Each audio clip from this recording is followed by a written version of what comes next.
ఆగండి రెసిపీ చూడండి. 1 మినిట్లో బీన్స్ కర్రీ ఎలా తయారు చేసుకోవాలో ఒక్కసారి వినండి.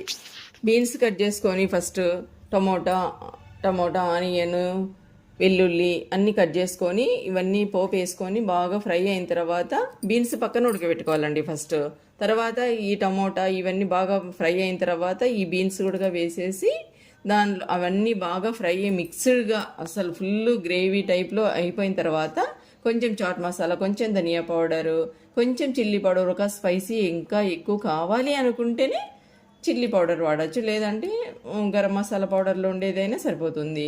అది కొంచెం వేసేసి సాల్ట్ కొద్దిగా వేసేసుకొని పైన బాగా గార్నిష్ చేసేసుకుంటే కొత్తిమీరతో చాలా ఎక్సలెంట్ టేస్ట్ అండి. అసలు వేడి రైస్ లేకైనా వేడి అన్నం లేకైనా చపాతీ లేకైనా ఫుల్ నీట్గా చాలా ఎక్సలెంట్గా ఉంటుందండి, టేస్టీగా.